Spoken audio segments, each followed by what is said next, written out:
Hola hermanos, hola amigos, estamos otra vez juntos en esta oportunidad para analizar, como veníamos haciendo con el Evangelio de Lucas, capítulo 21 habíamos comenzado, y a partir del versículo 7, lo que nos tocaría ver hoy,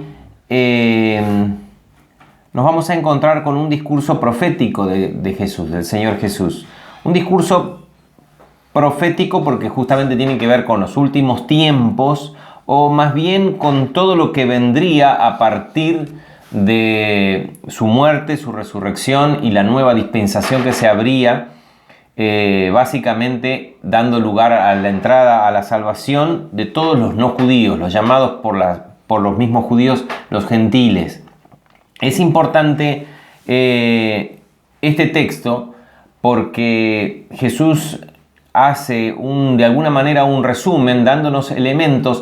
Jesús lo que no tenemos que tratar de encontrar acá es una cronología de acontecimientos y una explicación de cómo van a ser las cosas. Lo que Jesús hace en este discurso profético es advertirle a los discípulos, advertirnos a nosotros y darnos un panorama general de cómo iban a suceder las cosas, porque parte de esta profecía ya se cumplió, cómo se iban a producir las cosas, y Jesús trataba de dar advertencias para corregir posibles desvíos en la interpretación o errores en la interpretación.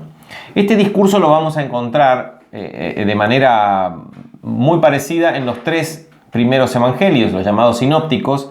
Mateo agrupa todos los temas a partir del capítulo 24 de Mateo. Marcos es un poquito más conciso y Lucas lo divide básicamente en dos discursos. Habíamos visto ya uno en el capítulo 17 a partir del versículo 20 que nos habla de la venida del reino de Dios. Después en el versículo 21 a partir en el capítulo 21 a partir del versículo 5 nos hace otro relato, pero a su vez está dividido el mismo discurso en otro segmento que arranca en el versículo 25. Entonces Lucas nos deja un poquito más clara, si se puede decir esto, creo que sí, es un poquito más claro y nos deja un poquito más fácil para entender. En el caso de Mateo es como que se mezclan las cosas, son como ciclos que se van superponiendo y a veces es dificultoso distinguir la cronología, qué suceso pasa primero que otro. Pero bueno, estamos en Lucas, así que lo vamos a ver cómo está relatado en Lucas. Para empezar tenemos que ubicarnos en el lugar. Estamos en la última semana de Jesús. Ya habían sucedido varias cosas en esta misma semana. Y Jesús, saliendo de Jerusalén, sus discípulos le habían hecho observar las maravillas de los adornos y las piedras del templo que había construido Herodes el Grande, que era magnífico.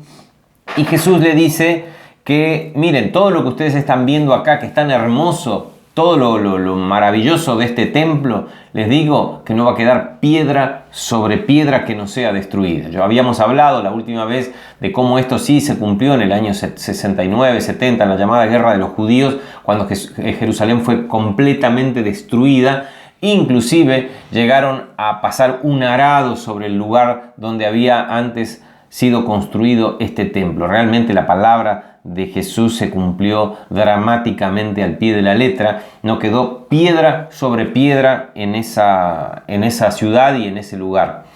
Entonces, después que Jesús hizo esta advertencia o esta profecía, o les dio a conocer lo que iba a suceder pronto, cuando ellos salieron de Jerusalén, fueron al monte que estaba enfrente, cruzaron el valle de Cedrón, fueron al monte que estaba enfrente, donde estaba donde estaba construida la ciudad de Jerusalén, y desde ese monte de los olivos, el llamado monte de los olivos, se podía observar la ciudad, el resplandor del sol en la cúpula del templo y todos los edificios de la ciudad.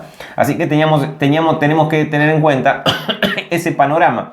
Los discípulos no hicieron más preguntas respecto de lo que vendrían, pero se quedaron con esa intriga, considerando que era una enseñanza que ellos pretendían que Jesús se las dijera con más detalles y de forma privada.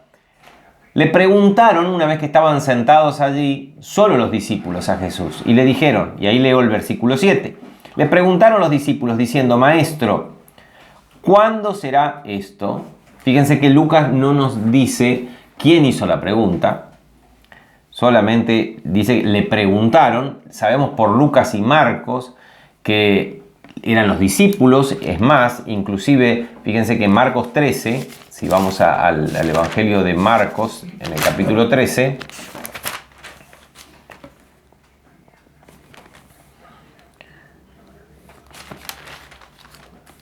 dice que estaba Pedro, Jacobo, Juan y Andrés los que le preguntaron a Jesús. Así que acá tenemos más detalles todavía. Es lindo ver la correlación entre los distintos sinópticos porque cada uno arroja un detalle, cada uno lo escribe desde su punto de vista y nos van dando distintos enfoques. Sabemos que los que hicieron la pregunta fueron Pedro, por supuesto. Pedro tenía que hacer la pregunta porque siempre él era así, impulsivo. Jacobo, Juan y Andrés. Y le preguntaron, ¿cuándo sucederán estas cosas? Pero la pregunta vino a raíz, y eso es lo que tenemos que ver para analizar todo el texto, que la pregunta vino a raíz de la advertencia, de la profecía que Jesús había dado saliendo de Jerusalén respecto de la destrucción del templo. Entonces ellos se quedaron con eso diciendo, ¿y cuándo va a suceder esto? Pero claro, es un poquito atemorizante cuando nos hablan de los últimos tiempos y nos hablan del Apocalipsis. Generalmente, ustedes vieron las películas del Apocalipsis, es todo un desastre total. Y claro, va a ser un desastre total, pero para los que no hayan creído y para los que no hayan alcanzado la salvación de parte de Dios, para los que hayamos alcanzado la salvación, sabremos que nuestra redención está cerca. Dice que. Entonces le preguntaron, ¿y qué señales habrá de estas cosas? Que estas cosas van a empezar a suceder. ¿Cuándo? Porque ellos tenían la idea de que este mundo así como lo vemos y como lo conocemos tiene un final. Entonces, cuando Jesús hizo esa profecía, eso ya lo relacionaron directamente con el fin de los tiempos. Entonces Jesús le dijo, miren una cosa, y les advierte para que ellos no caigan en este error. Miren, no sean engañados, porque vendrán muchos en mi nombre diciendo, yo soy el Mesías. Y les van a decir, el tiempo está cerca, mas no le crean, no vayan en pos de ellos, no los sigan. Fíjense, dos cosas van a venir, van a decir estos falsos profetas. Van a decir, nosotros somos el Mesías, o yo soy el Mesías, cada uno lo va a decir, y van a anunciar que el tiempo está cerca. Y eso es un mensaje engañoso. Eso es lo que le está diciendo Jesús. No lo sigan, no le crean. Y cuando oigan de guerras y de sediciones, no se alarmen, porque es necesario que estas cosas sucedan primero, pero el fin no será inmediatamente. Y acá empieza Jesús a hablar de los tiempos de tribulación que van a venir inmediatamente, porque los discípulos lo tuvieron que vivir inmediatamente, pero que no va a tener que ver inmediatamente con el fin de los tiempos, porque ellos habían mezclado las dos cosas. El evento de la destrucción de Jerusalén, que Jesús había recién profetizado, ellos ya lo mezclaban con el tiempo del fin. Entonces les dicen, miren, el fin no va a ser inmediatamente. Y esto es el error que Jesús quiere prevenir en la mente de sus discípulos, que no crean que todo va a suceder ya. Tienen que suceder muchísimas cosas en todos los años que suceden. Fíjense que llevamos cerca de 2000 años desde que comenzó estos últimos tiempos. Tienen que suceder muchísimas cosas, así que no crean cuando alguien venga y les diga el fin está cerca.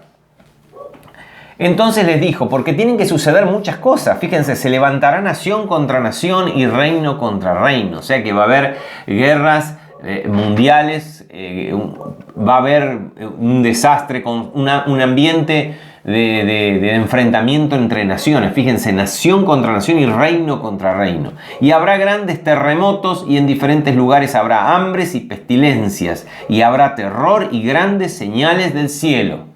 Eso está hablando Jesús del fin de los tiempos. Entonces les dice, no crean que el fin está cerca cuando les está hablando. Fíjense que les está hablando a los discípulos. Les está hablando a sus discípulos. A sus discípulos digan, no crean que el fin está cerca. Porque evidentemente no estaba cerca porque pasaron casi 2000 años desde que ellos estaban escuchando este discurso. Así que no está cerca. Eso es correcto. Para nosotros tal vez sí esté cerca, pero estamos analizando este texto y este discurso que Jesús se lo dijo en privado a sus discípulos. ¿Entendemos? Entonces, no crean si alguien viene ahí en ese año, en ese tiempo, durante la vida de los discípulos y dice, está cerca, porque no, tienen que suceder un montón de cosas, porque dice Jesús, van a haber guerras y terremotos y pestilencias y grandes señales del cielo, cuando llegue el fin de los tiempos. Pero antes que sucedan todas estas cosas, y ahí vuelve Jesús a decirle, antes que llegue el fin, antes que suceden, a ustedes, y les está hablando a los discípulos, les quería advertir que van a ser perseguidos. Dice, les van a echar mano y los van a perseguir y los van a entregar a las sinagogas y a las cárceles y serán llevados ante reyes y gobernadores por causa de mi nombre. Esta profecía se cumplió, porque inmediatamente después de la muerte y la resurrección de Jesús y después que Jesús fue al cielo y después de la venida del Espíritu Santo comenzó el desarrollo de la iglesia y del reino de Dios en la tierra, y no sin persecución y no sin problemas. Es más, muchos murieron como mártires, ¿no? Ya con la persecución, inclusive el mismo el apóstol Pablo, cuando era Saulo de Tarso, persiguió a la iglesia, tuvieron que huir de Jerusalén, que eso a la vez Dios usó para que los cristianos salieran de Jerusalén y no estuvieran en esa ciudad el día en que la ciudad fue cerrada y comenzó la guerra. La guerra que después terminó con la destrucción de Jerusalén. Habíamos visto que había como el problema bélico y la rebelión comenzó con la cercanía de las Pascuas. Había muchos extranjeros en la ciudad cuando la ciudad fue cerrada y sitiada por el Imperio Romano. Pero no había cristianos porque los cristianos habían sido perseguidos y habían sido esparcidos de Jerusalén. Fíjense cómo Dios utiliza todos los avatares de la historia para llevar adelante sus planes. Dice que, entonces, volvemos, les está hablando a los discípulos. Entendamos esto, les habla a los discípulos y les dice, miren, si alguien viene y les dice que está cerca, no, porque faltan miles de años. Así que no les crean, porque van a suceder un montón de cosas y entre eso van a suceder guerras y calamidades y las gentes van a tener terror, y dice que grandes señales en el cielo, es decir, en el cosmos van a suceder cosas que van a afectar directamente a la tierra. Pero antes de todas estas cosas, ustedes van a sufrir persecución. Eso le está diciendo, por causa de mi nombre. Y esto os será ocasión para dar testimonio, es decir, van a ser llevados ante los tribunales y ahí ustedes van a tener la oportunidad de dar testimonio del Evangelio. Propónganse en vuestros corazones no pensar antes cómo van a responder en vuestra defensa, porque yo les daré palabra y sabiduría, la cual no podrá resistir ni contradecir todos los que se opongan. Mas serán entregados aún por vuestros padres y hermanos y parientes y amigos, y matarán a algunos de ustedes. Así sucedió. Y seréis aborrecidos por todos a causa de mi nombre. Sucedió también. Vemos después en la historia de la iglesia, de los primeros años de la iglesia, cuando ya no eran los judíos los que perseguían a los cristianos, sino que era el Imperio Romano con todo su poder de policía y con todo su ejército, perseguían a los cristianos y los mataban de manera de hacer inclusive diversión. Y seréis aborrecidos por todos a causa de mi nombre, pero ni un cabello de vuestra cabeza perecerá. Eso es un refrán, que lo que quiere decir es que no van a ser protegidos. Lo fundamental, porque parece una contradicción, muchos morirán, pero ni un cabello de la cabeza perecerá. Es más, murieron muchísimos. Lo que Jesús está diciendo es que la protección de Dios, aún en el sacrificio de la vida misma, iba a estar con ellos. Con vuestra paciencia ganaréis vuestras almas. Por eso habla de la paciencia. Ojo, acá requiere constancia, paciencia para ganar vuestras almas. Pero cuando viereis a Jerusalén rodeada, ¿no? Eso es una profecía que se iba a cumplir 30 años después.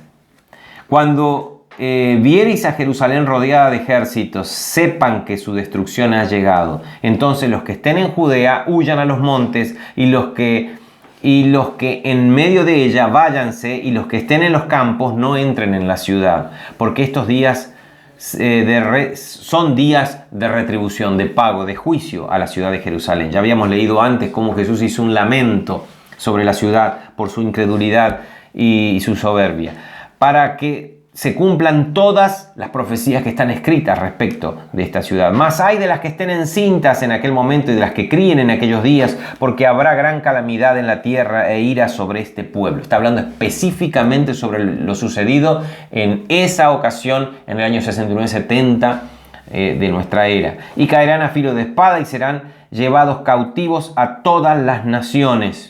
Eso pasó, los judíos terminaron desparramados en todas las naciones de la tierra, y Jerusalén será hollada, será pisoteada, no será nunca una ciudad potente, autónoma, poderosa.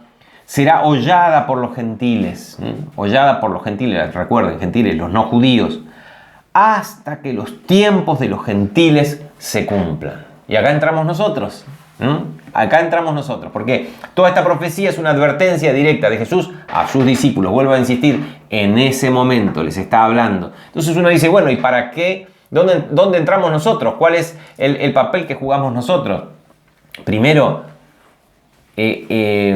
vemos con admirable expectación la profecía cumplida. Todos estos primeros versículos lo vemos cumplido en el desarrollo de esa guerra llamada la guerra de los judíos. Pero también vemos en algunos versículos cómo se ubica este hecho respecto de lo otro. No sucede el fin inmediatamente después de la destrucción de Jerusalén, sino que antes tenían que suceder cosas. Y bueno, van a tener que suceder cosas. Ya han sucedido y van a tener que suceder cosas. Pero fíjense este detalle acá, que Jerusalén será hollada hasta que el tiempo de los gentiles se cumpla. ¿Cuál será ese tiempo de los gentiles?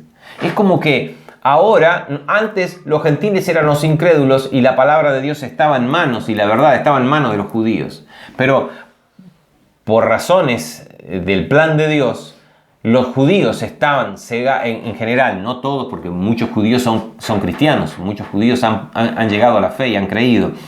Pero en general, como nación, Israel está cegada porque la salvación nos está dando tiempo para que todos los que no somos judíos podamos entrar. Este es nuestro tiempo. Ahora, el tiempo de los gentiles se cumplirá. Fíjense lo que dice Pablo en la carta de los Romanos. Dice: porque no quiero, hermanos, que ignoren este misterio, para que no sean arrogantes en cuanto a vosotros mismos. Y dicen, nosotros recibimos la salvación por la fe, porque hemos conocido a Cristo. Los judíos no creen en Cristo, entonces los menospreciamos. ¿Qué ha acontecido ahora? Ha sucedido a Israel endurecimiento en parte, porque algunos sí creen, otros no, hasta que haya entrado la plenitud de los gentiles, hasta que todos los no judíos que tienen que ser salvos conozcan la salvación. Y luego de esto, cuando llegue ese momento, como Jesús dice, cuando se cumpla el tiempo de los gentiles, que va a llegar un momento en que se cerró la canilla, se cerró la puerta, no hay más entrada, entonces todo Israel como nación será salvo, como está escrito, vendrá de Sion el libertador, y que apartará de Jacob la impiedad, ¿no? Así que hay un periodo que llamamos el periodo de la gracia, que es para nosotros, es este tiempo. Ese es el tiempo, Dios nos está llamando porque este es el tiempo nuestro. Somos gentiles, excepto que alguno de ustedes tenga alguna ascendencia judía, de familia judía. Yo no, yo soy gentil.